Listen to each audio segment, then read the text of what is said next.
Oi, pessoal, tudo bom? Eu vou falar hoje sobre a diferença entre positivistas e não positivistas no mundo contemporâneo, porque eu acho que essa é uma questão que se tornou, eu acho que um pouco mais complexa depois do Kelsen, né? É importante fazer algumas diferenciações para vocês conseguirem se situar nos textos, né? Claro, essa é a minha interpretação do problema também, né? Pode haver outras visões do problema, mas eu vou apresentar a minha aqui para vocês. Eu acho que o Kelsen é tão importante pelo seguinte, porque ele faz uma. Enfim, ele promove uma destruição, digamos assim, do que a gente pode chamar de visão metafísica do direito. Essa visão que vê o fundamento do direito na vontade de Deus ou numa suposta vontade inscrita na própria natureza, né? Ou na natureza das coisas.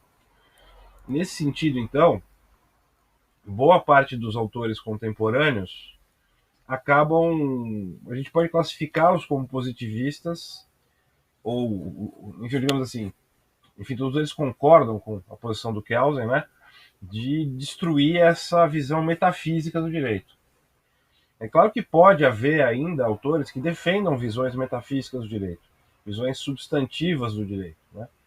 A gente pode ter ainda pessoas que pensam com a mesma cabeça dos pensadores medievais, né? Nós temos pessoas que defendem posições assim na esfera pública, né? Que querem voltar a humanidade para o que se pensava na Idade Média, né? Você pode eventualmente ter algum autor que ainda pense em termos das leis da natureza, né? Que, enfim, que seriam imanentes, né?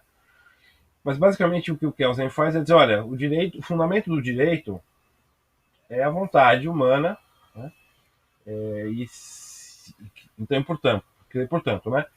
A norma, enfim, a norma jurídica é a norma válida, né? Ou seja, aquela norma que foi escolhida por um procedimento que pode ser democrático ou não, pode ser um procedimento, inclusive, autoritário, de, enfim, que foi escolhida por esse procedimento, portanto, foi posta por uma autoridade, certo? Então, essa é uma primeira distinção que o professor Dimitri de Mouris diz, olha, de uma certa maneira, a maior parte dos autores contemporâneos são positivistas nesse sentido amplo, no sentido de não aceitar uma visão metafísica do direito, né?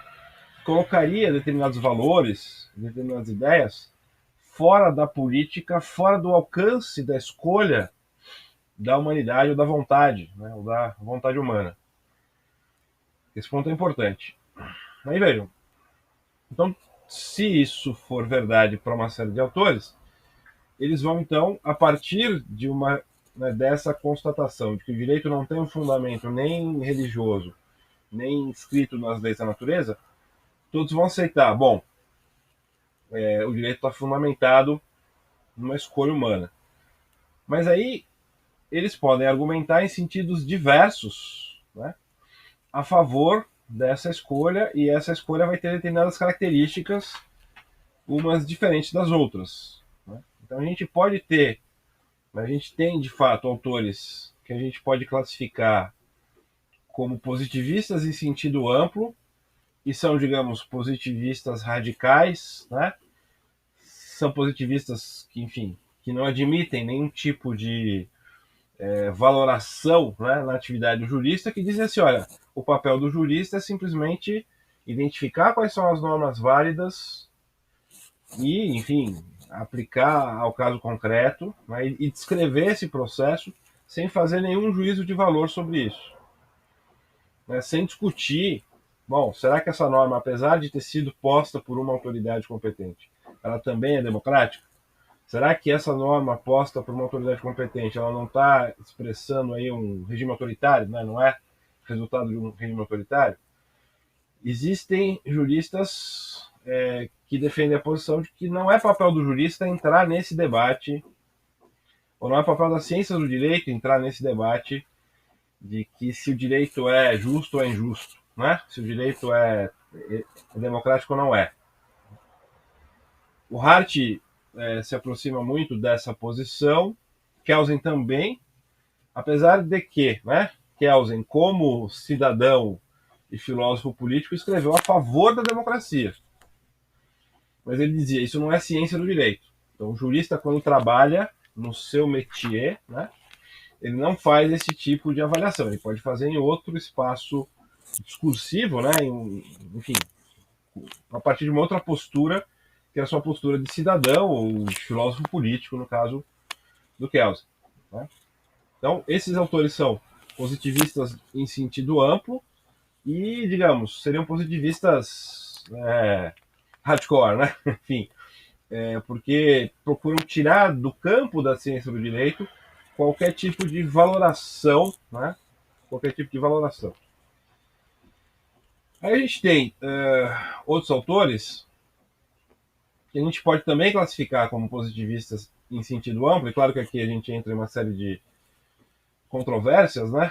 Mas, apesar disso, eles dizem, não, vejam, ok, o direito não está fundado na vontade de Deus, nem na vontade de uma suposta natureza das coisas, mas isso não significa que o jurista deva se limitar a simplesmente constatar quais são as normas válidas e aplicar essas normas válidas nos casos concretos, e também tentar descrever esse processo a partir de uma série de categorias, né, que ele vai desenvolver.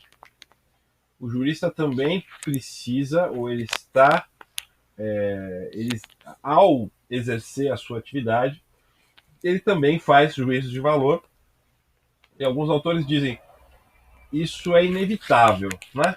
Como diz o Dworkin, vocês já devem ter visto isso nas aulas passadas. Ele diz, olha, para eu conseguir dizer que determinada coisa é lícita ou ilícita, né, no ordenamento jurídico, em um ordenamento jurídico qualquer, eu já estou fazendo um juízo de valor sobre o que é o direito, né? Porque normalmente essa afirmação está sujeita a controvérsias, vão ter juristas que discordam de mim e concordam comigo, e no limite o que vai ajudar, né, a diferenciar ou fazer uma classificação dessas interpretações, né, que vai dizer qual é a melhor interpretação, vai ser aquela que melhor reconstruir os valores constitucionais daquela sociedade, daquela comunidade política.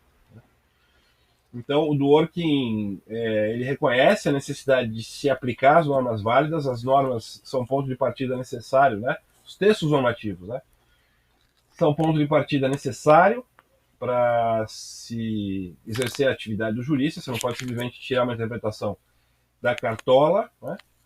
Mas, ao mesmo tempo, ele diz, ao interpretar essas regras, há controvérsias sobre os fatos do caso, há controvérsias também, num sentido mais amplo, sobre se aquela norma é aplicável ou não, naquele caso, se aquela norma existe ou não naquele ordenamento, né? Se ela foi derrogada ou não foi derrogada. Então, as controvérsias são bem mais complicadas do que a gente possa imaginar, e, portanto, né, o que acaba definindo qual é a melhor interpretação para o Dworkin seria aquela, enfim, a melhor interpretação será aquela que melhor reconstruir ou que der conta dos princípios funcionais daquela comunidade, juntamente com a avaliação do material jurídico que é pertinente. Então, o Dworkin diz, olha, na atividade jurista também está implicada um juiz de valor. Né? A gente tem um outro jurista aqui que está um pouco esquecido nos dias contemporâneos, mas que fez críticas ao Kelsen, né, que é o Gustav Hadbruch, que é um autor muito importante no contexto alemão, né, para o desenvolvimento do pensamento jurídico alemão. Ele também vai recorrer à ideia de que o jurista deve aplicar determinados valores que foram historicamente consagrados na história da humanidade, né, que são os direitos fundamentais, enfim. Então ele vai apelar um pouco para a consolidação histórica, né, de uma certa tradição valorativa que diz, né, o que deve significar o direito naquele contexto. Então, para esses autores, eles também podem ser classificados, na minha visão, de positivistas num sentido amplo da palavra, nesse sentido que eles não consideram mais que o direito tem uma base metafísica, eles não consideram que o direito, enfim, que ele tem um fundamento substantivo, né? o fundamento do direito tem a ver com a autoridade que diz o direito e tem a ver com as normas válidas, só que ao mesmo tempo eles também eles não admitem que na atividade do jurista, no desenvolvimento do raciocínio, né, jurídico, para dizer se existe ou não direito no caso concreto, se existe ou não aquele direito naquele contexto, esse raciocínio não é puramente, né, uma questão de fato, como dizem os autores. Não é simplesmente, o papel do jurista não é simplesmente identificar quais são as normas válidas e procurar qual é a norma aplicável ao caso concreto, ele também faz uma reflexão a respeito de determinados valores que vão ser, né, no fundo, vai ser o fiel da balança, vai ser a reconstrução desses valores, que não são valores que saem da pura cabeça do juiz, não é, o subjetivismo, eles precisam ser encontrados naquela tradição, ou naquele contexto histórico, ou naquela comunidade política, a depender da visão do jurista em questão, mas esses valores também fazem da atividade, também fazem parte da atividade do juiz. Né? Por isso que o Dworkin vai dizer, olha, na atividade do jurista entram também normas e princípios, né? E o Radbruch vai fazer essa referência a esses valores históricos fundamentais, e outros juristas, então, vão seguir esse caminho, e a gente pode dividir, né, esses dois campos, talvez, dessa maneira. Alguns consideram esses juristas que eu falei em segundo lugar, classificam como positivistas inclusivos, né, porque admitem juízos de valor na aplicação, enfim, ou no desenvolvimento de raciocínios jurídicos, mas eu gosto dessa maneira de colocar, né, que eu acho um pouco mais didática, né? Então você tem positivismo em sentido amplo, que é essa recusa, né, da metafísica como fundamento do direito, essa recusa de uma visão substantiva como fundamento do direito, Deus, vontade da natureza, etc. E aí, a partir dessa primeira distinção, eu vou ter aqueles juristas que não são metafísicos, e alguns consideram que a atividade do jurista é só uma questão de fato, verificação de quais são as normas válidas e aplicação nos casos concretos, sem fazer juízo de valor, e outros que dizem não, na atividade do jurista isso se faz juízos de valor a partir de determinados valores que também fazem parte do direito. Esse é o ponto importante, né? Também estão incorporados no direito a partir de uma normatividade, enfim, a partir das, enfim, estão incorporados na normatividade jurídica, né, a partir de avaliações de valor que aquela sociedade fez sobre o que é melhor para ela mesma, ou que aquele grupo social fez sobre si mesmo, né? Então esse é um ponto importante. Então não é que os valores são externos ao direito, eles são internos ao direito. É uma valoração interna ao direito que fundamenta as escolhas constitucionais, né, ou as escolhas normativas que foram feitas por aquela comunidade. Né? E é claro que nesse segundo caso,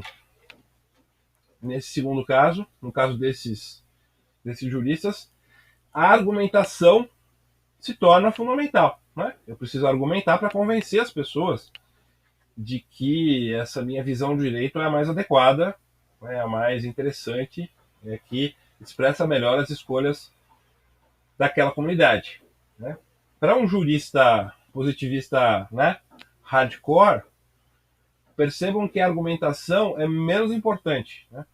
É menos importante porque, identificada a norma válida aplicável ao caso concreto, basta dizer, olha, eu estou julgando assim porque a norma diz, e aí eu faço aquele processo de subsunção. Né? Então, esses juristas, né, não positivistas, quer dizer, positivistas em sentido amplo, né, mas não positivistas nesse contexto, né, a partir dessa recusa da metafísica, eles muitas vezes são classificados como teóricos da argumentação, né, porque eles vão dizer o que significa, vão falar da importância da argumentação para o direito, e vão falar então quais são os argumentos mais adequados, qual é o tipo de argumentação que se faz no campo do direito, e como é que se identifica uma boa interpretação, né? Uma interpretação melhor que as outras.